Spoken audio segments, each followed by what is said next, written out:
اعوذ باللہ من الشیطان الرجیم بسم اللہ الرحمن الرحیم۔ سورہ نساء کے بارے میں نے شروع ہی میں آپ سے یہ عرض کر دیا تھا کہ اس میں سب سے زیادہ خطاب کا رخ جو ہے وہ منافقین کی طرف ہے، اگرچہ کہیں خطاب براہ راست یا ایھا الذین نافقوا کے الفاظ میں نہیں، یا ایھا الذین آمنوا، اس لیے کہ وہ بھی ایمان کے دعوے دار تھے، ایمان کے مدعی تھے، قانونی طور پر وہ بھی مسلمان تھے، مومن تھے۔ تو یہ طویل ترین مضمون جو ہے اب کنکلوڈ ہو رہا ہے ان آیات مبارکہ میں۔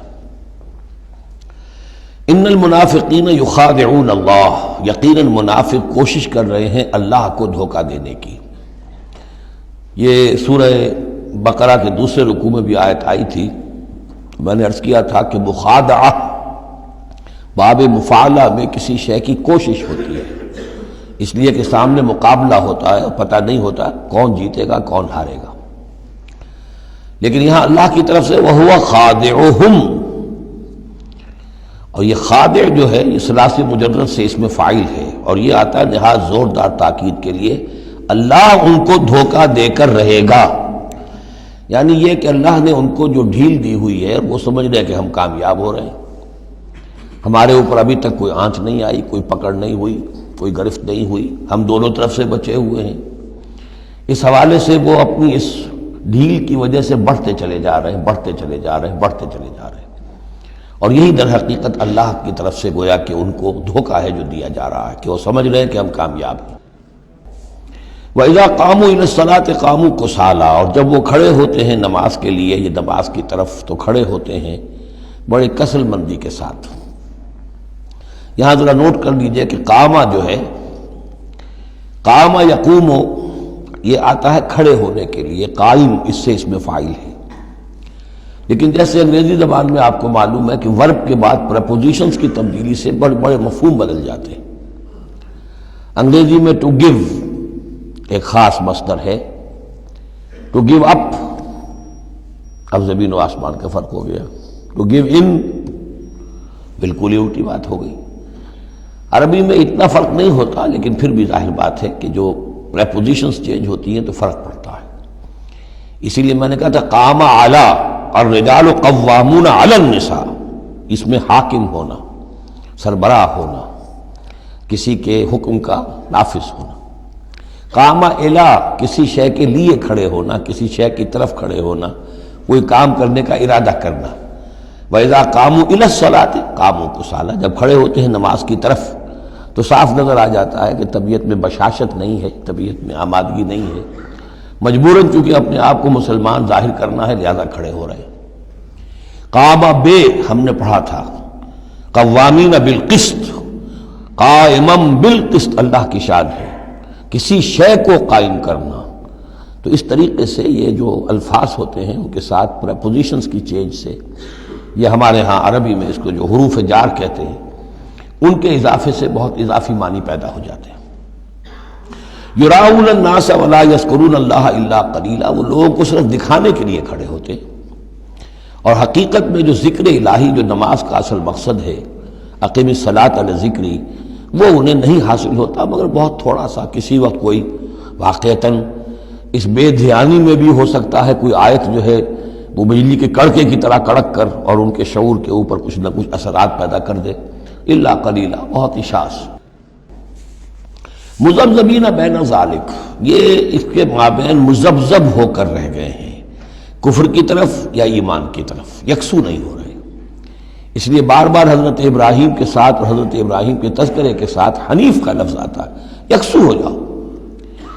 دنیا میں کفر پر بھی انسان یکسو ہو تو کم سے کم دنیا بن جائے گی اس کی، لیکن یہ کہ اصل میں اگر دنیا اور آخرت دونوں بنانے ہیں تو پھر ایمان کے ساتھ یکسو ہونا ضروری ہے، لیکن جو بیچ میں رہیں گے ادھر کے نہ ادھر کے، تو ان کے لیے تو خسرت دنیا والآخرہ، ان کے لیے دنیا اور آخرت دونوں کا گھاٹا اور نقصان ہے۔ لا الہ الا ولا الہ الا، نہ تو یہ ان کی جانب ہے نہ ان کی جانب ہے، نہ ان کے ساتھ یکسو ہیں نہ ان کے ساتھ یکسو ہیں، نہ اہل ایمان کے ساتھ مخلص ہیں نہ اہل کفر کے ساتھ مخلص ہیں۔ وَمَن يُضْلِلِ اللَّهُ فَلَن تَجِدَ لَهُ سَبِيلًا، اور جسے اللہ ہی نے گمراہ کر دیا ہو، یعنی جس کی گمراہی پر اللہ کی طرف سے مہر تصدیق ثبت ہو چکی ہے، پھر اب اس کے لیے فَلَن تَجِدَ لَهُ سَبِيلًا، اس کے لیے اب کوئی راستہ نہ پاؤ گے۔ یا ایھا الذین آمنوا لا تتخذوا الکافرین اولیاء من دون المؤمنین، یہ مضمون پہلے بھی آ چکا ہے کہ یہ بھی ایک نفاق کی علامت ہے کہ اہل ایمان کو چھوڑ کر کافروں کے ساتھ دوستیوں کی پینگیں بڑھائی جائیں۔ اہل ایمان مت بناؤ کافروں کو اپنے حمایتی اور مددگار اور دوست اور بھیدی مسلمانوں کو چھوڑ کر۔ اتریدون ان تجعلوا للہ علیکم سلطانا مبینا، کیا تم چاہتے ہو کہ تم اپنے خلاف اللہ کے ہاتھ میں ایک دلیل دے دو، حجت دے دو؟ یعنی اللہ تعالیٰ جب محاسبہ کرے گا آخرت میں تو اس دلیل کا کیا جواب دو گے کہ تمہاری دوستیاں کافروں کے ساتھ تھی؟ تو یہ تو حجت قاطع بن جائے گی تمہارے خلاف، علیکم سلطانا مبینا، یہ حجت قاطعہ ہوگی تمہارے خلاف۔ اب یہ آ رہی آیت ایک اعتبار سے یہ منافقین کے حق میں قرآن حکیم کی سخت ترین آیت ہے، اگرچہ جو سخت ترین آیت بعض اعتبارات سے بلکہ ایک خاص لطیف پہلو سے سخت تر جو آیت ہے وہ سورہ توبہ میں آئے گی۔ یہ دو صورتیں ہیں اصل میں طویل صورتوں میں سے، سورہ توبہ اور سورہ نساء، جس میں کہ نفاق کا مضمون سب سے زیادہ تفصیل کے ساتھ آیا۔ ان المنافقین فی الدرک الاسفل من النار، یقیناً منافق آگ کے سب سے نچلے طبقے میں ہوں گے۔ وَلَن تَجِدَ لَهُمْ نَصِيرًا، اور تم نہ پاؤ گے ان کے لیے کوئی مددگار۔ إِلَّا الَّذِينَ تَابُوا، اصل میں منافقت کا آخری پردہ جو چاک ہوگا وہ ہوگا سورہ توبہ میں، سورہ گویا کہ سن 9 ہجری میں جا کر۔ ابھی یہ ہم سن 4 ہجری کے آس پاس ہیں، اس حوالے سے ذرا ابھی فصل ہے، تو ابھی ان کے لیے ایک رعایت رکھی ہے کہ توبہ کا دروازہ تمہارے لیے ابھی کھلا ہے۔ إِلَّا الَّذِينَ تَابُوا وَأَصْلَحُوا، اب بھی اگر سوائے ان کے جو توبہ کریں اور اصلاح کر لیں، وَاعْتَصَمُوا بِاللَّهِ، اور اللہ سے چمٹ جائیں، یکسو ہو جائیں، ایک ہی طرف کے ہو جائیں، کونوا ربانیین، اللہ والے بن جائیں، شیطان سے پینگیں نہ بڑھائیں، شیطان کے ایجنٹوں سے اپنی دوستیاں نہ کریں، یکسو ہو جائیں اور اپنے آپ کو اس کے ساتھ وابستہ کر دیں ہر باد آباد۔ اب یہ کشتی جو ہے ایمان کی اور اسلام کی، اگر یہ تیرتی ہے تو ہم تیریں گے، اگر خدا نہ خواستہ اس کے لیے کوئی حادثہ ہے تو ہم بھی اس حادثے میں شامل ہو گئے۔ وَأَخْلَصُوا دِينَهُمْ لِلَّهِ، یہ ہے بہت اہم اصطلاح کہ وَإِن تَابُوا إِلَّا الَّذِينَ تَابُوا وَأَصْلَحُوا وَاعْتَصَمُوا بِاللَّهِ وَأَخْلَصُوا دِينَهُمْ لِلَّهِ، اپنی اطاعت کل کی کل اللہ کے لیے کر لیں، مخلص کر لیں۔ یہ نہ ہو کہ زندگی کے کچھ حصے میں اطاعت اللہ کی ہو رہی ہے، کچھ حصے میں کسی اور کی ہو رہی ہے، کیا کریں جی، یہ معاملہ تو رواج کا ہے، کیا کریں، اگرچہ ہے تو غلط شریعت کی روح سے، لیکن برادری کا رواج ہے، برادری کو چھوڑ تو نہیں سکتے۔ معلوم ہو آپ نے اپنی اطاعت کے حصے جو ہیں علیحدہ کر لیے، یہ حصہ جو ہے برادری کی اطاعت میں جائے گا، یہ حصہ اللہ کی اطاعت میں جائے گا۔ اطاعت جب تک کل کی کل اللہ کی نہ ہو، جیسے سورہ بقرہ میں ہم نے پڑھا تھا قاتلوہم حتی لا تکون فتنۃ ویکون الدین للہ، دین ہو جائے پورا اللہ کے لیے۔ تو ایک تو اجتماعی سطح پر دین اللہ کے لیے ہو جائے، یعنی اسلامی ریاست قائم ہو جائے، پورا اسلامی قانون ہو، پورا اسلامی نظام ہو۔ اگر یہ نہیں ہے تو ایک شخص انفرادی سطح پر تو اپنی اطاعت تو خالص کر لے اللہ کے لیے، تو یہ تو انفرادی گویا کہ توحید عملی ہے۔ فَأُولَٰئِکَ مَعَ الْمُؤْمِنِينَ، تو یہ لوگ پھر اہل ایمان میں شامل ہو جائیں گے۔ یعنی ابھی پوائنٹ آف نو ریٹرن نہیں ہے ابھی سب کے لیے، بہت سے لوگ تو پہنچ چکے، لیکن پھر بھی ابھی توبہ کا دروازہ کھلا ہے۔